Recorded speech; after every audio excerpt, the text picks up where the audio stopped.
त्रिभुवन अन्तर्राष्ट्रिय विमानस्थल अगाडिको दृश्य हो। राजालाई हामी देख्न सक्छौँ। यो भिडलाई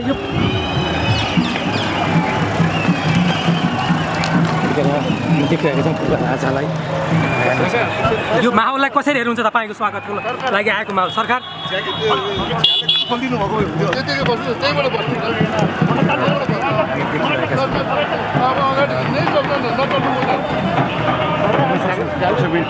यहाँ निकै नै बाक्लो स्थिति भएको छ।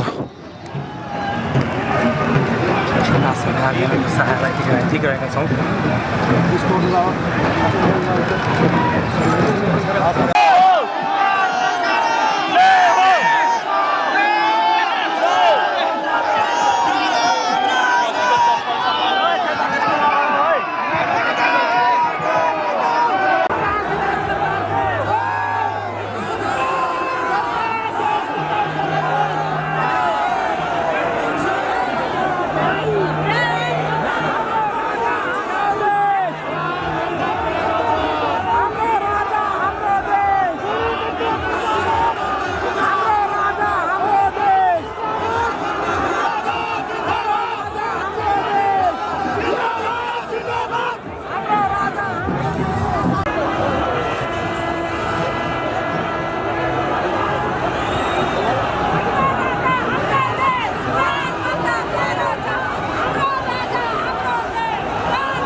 दुर्गा प्रसाईलाई माइक हस्तान्तरण भएको छ होइन।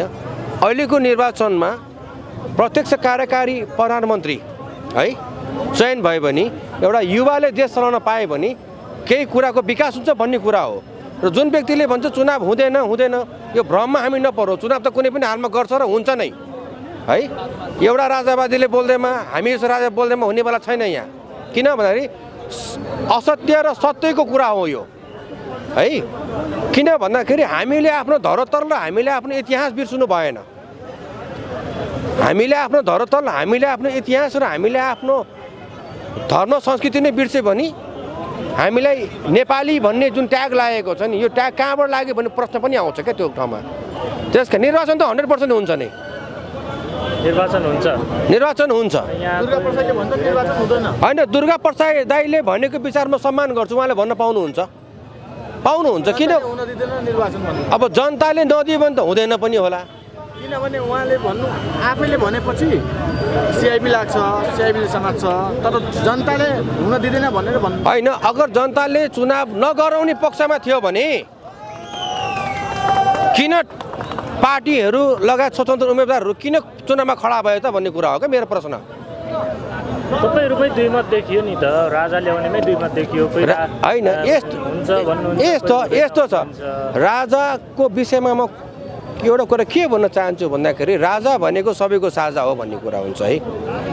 हाम्रो हिस्ट्रीलाई पल्टाएर हेऱ्यो भने रोयल किङडम अफ नेपाल भनेर राज संस्थालाई चिनिन्छ नि त है। किन इतिहास कोरेको हो नि त। बडा महाराज धीराज पृथ्वीनारायण शाह सरकारले पनि एकीकरण गरेको हो नि त आज नेपालीलाई टाउको खडा भएर यसरी उचालेर हिँड्न कसले सिकायो? आज नेपाली हो भन्ने कुरा कसले ल्यायो? प्रचण्डजी, बाबुराम भट्टराई, हाम्रा यी शेरबहादेवहरू लिएर आयो त। नेपाल भने देश कसले चिनायो क्या? पहिला त्यो इम्पोर्टेन्ट हो क्या। आज नेपाल हुनुपर्नेमा नेपाललाई अमेरिका, स्विजरल्यान्ड बनाउनु खोके, जनआन्दोलन गरे, जेनजेन त्यत्रो मरे, युवा मरे, बुढापाका मरे, त्यत्रो गए। खोइ त what they need and what they get भन्ने कुरा भयो नि त।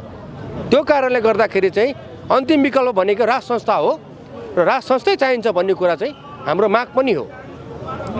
अन्तिम विकल्प राजा होइन, यहाँ बालेन शाह र रवि लामिछाने भन्छन् नि त। हे तेरि जनतामा जसै गरी रामेले बालेन शाह भन्छ, सामेले रवि लामिछाने भन्छ भने त्यो त रामे सामेलाई सोध्नु पऱ्यो नि त। हामीले सोधेर भएन नि त। हाम्रो मेन कुरा के हो त्यो क्वेसन गर्नु पऱ्यो। 10वटा मान्छेको 10वटा विचार हुन्छ। अब कसको विचार गरेर गर्ने? रामेले बालेन शाह भन्छ होला, सामेले केपी ओली भन्दैला रे, चामेले आउला रे, गिरिजा भन्दैला रे। त्यही भएर त अहिले अब देश निर्वाचनमा मेरो विचार स्पष्टै छ। जसको सरकार बन्ने पनि युवाको सरकार बनियोस् र देश विकासको तर्फ लागियोस्। तपाईँलाई चाहिँ कसले विकास गर्छ जस्तो लाग्छ? म सत्तामा आयो भने व्यक्तिगतमा म सत्तामा आयो भने मैले विकास गर्ने हो। शेर्पाको सरकार आयो भने शेर्पाको सरकारले विकास गर्ने लाग्छ मलाई। जस्तो अहिलेको टाइममा चाहिँ कसले विकास गर्छ जस्तो लाग्छ तपाईँको विचारमा चाहिँ? यो आइडिया देशलाई अलिकति राम्रो गर्थ्यो होला, समस्याहरूबाट न्यूनीकरण गर्थ्यो होला जस्तो कसले गर्छ? को आइदियो जस्तो लाग्छ? मलाई आफै आयो जस्तो लाग्छ मलाई। आफै तपाईँ मैदानमा लड्न सक्नुहुन्छ नि त? चुनावी मैदान लडिरहेको छु त। लडिरहनु भएको छ। कुन ठाउँबाट लड्नु? म मित्री पार्टी नेपाल नुवाकोट क्षेत्र नम्बर 1 बाट म लडिरहेको छु त। उम्मेदवारै हो म।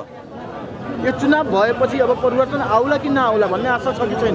अब राम्रो लिडर, युथ लिडर जसले जनताको दुःख बुझ्छ उसले काम गर्छ, जसले दुःख बुझ्दैन उसले काम गर्दैन। That's it. तपाईँले को लाग्छ अहिलेसम्म? मलाई आफै लाग्छ। म आफै उम्मेदवार हो, मलाई आफै लागिरहेछ। तपाईँले जित्ने आधारहरू के छ त नुवाकोटबाट तपाईँले? अब आधारहरू भन्ने कुरा धेरै छ। आधार भन्दाखेरि फेरि गफ हाने जस्तो हुन्छ।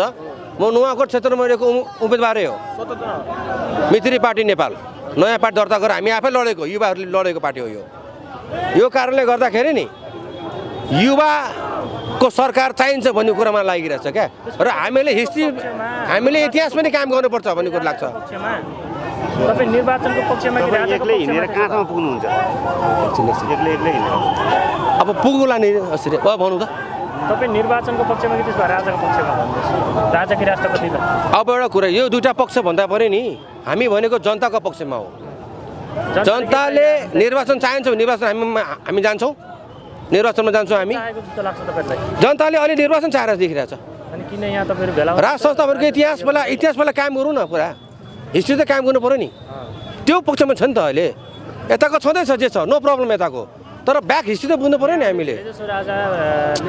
यहाँ सुन्नु, यो ठाउँमा सही किसिमको मान्छेहरू सुन्नु न, यो ठाउँमा धेरैजना व्यक्ति आएको छन्।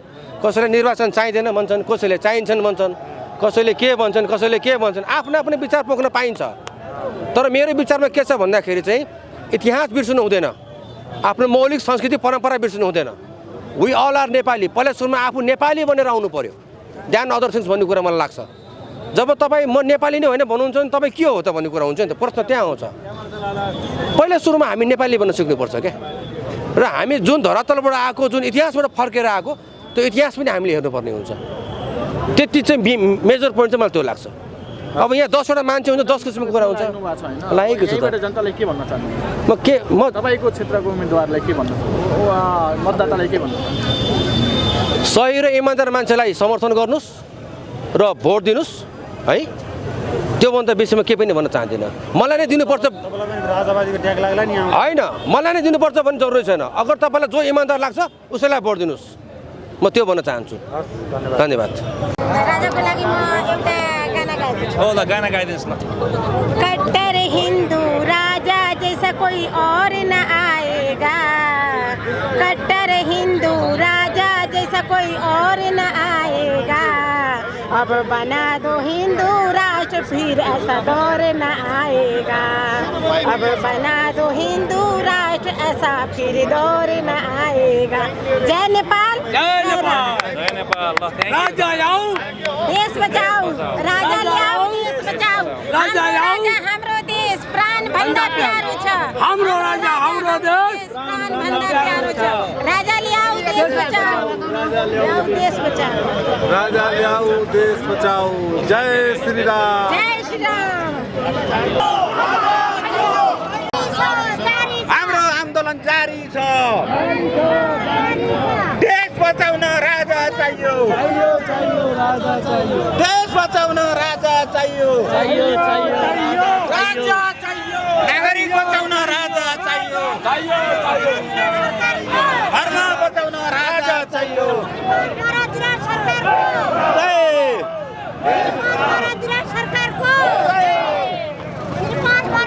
त्रिभुवन विमानस्थल अगाडि हुनुहुन्छ हजुर राजा चाहियो भन्नुभएको छ राजाको तस्बिर पनि भएको फोटो लगाउनु भएको छ टी सर्ट होइन यहाँ सरकार हामीबाट गल्ती भयो माफ बक्सियोस् भनेर लेख्नु भएको छ के गरेर खोजिरहनु भएको छ यो हामीले चाहिँ श्री 5 सरकार ज्ञानेन्द्र वीर विक्रम शाहदेवलाई जुन चाहिँ 62-63 को चाहिँ आन्दोलन गरेर चाहिँ जुन राज संस्था हटाइयो जनताले चाहिँ जानी नजानी गल्ती गरे यसको लागि चाहिँ सम्पूर्ण जनताको तर्फबाट माफ माग्दछौँ माफी दिनुहोला अब जनताहरू तपाईँको साथमा छन् जुन जनताले अब राजाको महसुस गरेका छन् जुन राजाले पृथ्वीनारायण शाहले आर्जेको मुलुक हो कुनै भ्रष्टाचारी तस्कर पार्टीका मन्त्री र प्रधानमन्त्रीले आर्जेको मुलुक होइन 6-7 चोटि प्रधानमन्त्री बनाउँदा पनि जनतालाई केही पनि नदिएर जनतालाई भ्रष्टाचार र कालोबजारी र मूल्य वृद्धि र कमिसन र ठेक्कापट्टामा चाहिँ डुबाएको सरकारले होसियार भन्न चाहन्छु र अब पनि यी भ्रष्टाचारी तस्कर पार्टीहरू गाउँमा आयो भने लखेड्नुहोस् चुनाव बहिष्कार गर्नुहोस् निर्वाचन हामी मान्नेवाला छैनौँ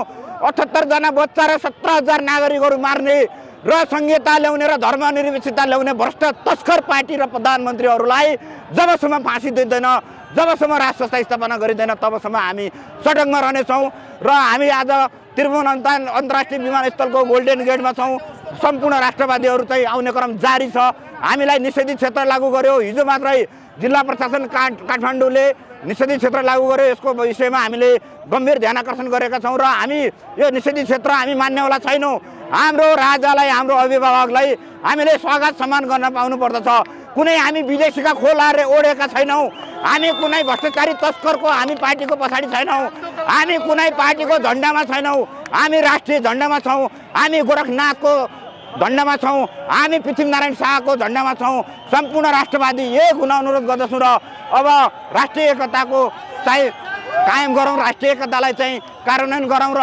पृथ्वी पद र महेन्द्र विकासवादलाई अगाडि बढाउँ र भ्रष्टाचारी पार्टीहरू अब खारेज भइसके भाद्र 23 र 24 गते जनजी आन्दोलनपछि भ्रष्टाचारी तस्कर पार्टीका प्रधानमन्त्री मन्त्रीहरू भागेर गए लुकेर गए हेलिकप्टरमा भागे करडाउँको खरबाउँको पैसाहरू जल्यो तिनीहरूको सम्पत्ति छानबिन गर्न नसक्ने जुन जेनजी पीडितहरूलाई चाहिँ तपाईँको चाहिँ पीडितहरूको चाहिँ छानबिन गर्न नसक्ने विभिन्न काण्डहरू छानबिन गर्न नसक्ने भ्रष्टाचारीहरूलाई अहिलेसम्म चाहिँ कारबाही गर्न नसक्ने अन्तर्गत सरकारलाई चाहिँदैन चुनाव चाहिँदैन मलाई बोल्न एउटा राजा बाहेक अरू कोही पनि छैन धेरै देशलाई सत्यानाश पारिसक्यो खतम पारिसक्यो हाम्रो धर्मलाई सत्यानाश पारिसक्यो राजा बाहेक अरू कोही पनि चाहिँदैन हाम्रो देशमा कोही पनि चाहिँदैन राजा बाहेक अरू कोही पनि चाहिँदैन यो सडकको बिचमा आएर यसरी तपाईँले राजा चाहियो भनेर चाहियो आउँछ कन्फर्म आउँछ जनतालाई पनि एक खालको जनता नि सबै भइसक्यो त्यो पैसाको भरमा मात्रै जनता त पुरै भइसकेका छ नि यिनीहरू जबरजस्ती गराइरहेछ क्या जनता त पुरै राजाको पक्षमै हो राजालाई हटाएको के गरी थियो त अहिले चुनाव गराउने राजा बस कि जनता चाहियो कि राजा चाहियो पुरै राजाको पक्षमा हो चुनाव नेपालमा कल्चर मनाउँछौँ एकदम राजा बाहेक अरू कोही पनि चाहिँदैन राजा बाहेक अरू कोही पनि चाहिँदैन कोही नेता सेता चाहिँदैन कोही घाँस काट्नेहरू चाहिँदैन राजा बाहेक अरू कोही पनि चाहिँदैन ओन्ली वान राजा राप्रपा चाहिएन कोही पनि चाहिँदैन बस राजा पहिलाको हाम्रो संस्था थियो बाबा पुर्खा पालाको त्यही चाहिन्छ अरू केही पनि चाहिँदैन बाबा पुर्खाको पालादेखि जो थियो त्यही चाहिन्छ अरू कोही पनि चाहिँदैन बाबा पुर्खा परबाबाको पालामा जो थियो त्यही चाहिन्छ अरू कोही पनि चाहिँदैन नेता देश बाहेक अरू कोही पनि चाहिँदैन हाम्रो देशलाई अगाडि हो हामी तल हो सबैभन्दा ठुलो हाम्रो देश हो देशभन्दा ठुलो हामी होइन देशभन्दा ठुलो हामी होइन सबैभन्दा ठुलो हाम्रो देश हो चाहे जोसुकै होस् हाम्रो देशलाई अगाडि राख्नै पर्छ के देश बाहेक अरू कोही छैन दर्शकबिन त्रिभुवन विमानस्थल अगाडि अन्तर्राष्ट्रिय विमानस्थल अगाडि अहिले हामीले दुर्गा परसाईलाई देखेका छौँ। यहाँ दुर्गा परसाईको उपस्थिति भएको छ, देख्न सक्छौँ। यहाँ अत्याधिक भिड बढिरहेको छ, हामी देख्न सक्छौँ दुर्गा परसाईलाई। यहाँ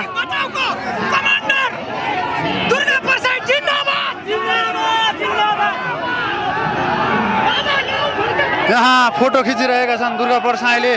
त्रिभुवन अन्तर्राष्ट्रिय विमानस्थल अगाडि चाहिँ फोटो खिचिरहेका छन्, भिडियो खिचिरहेका छन्।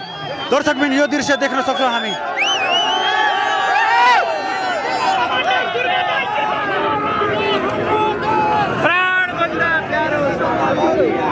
देख्न सक्छौँ यहाँ भलाकुसारी भइरहेको छ, फोटो खिच्ने काम गरिरहेका छन् दुर्गा परसाईले।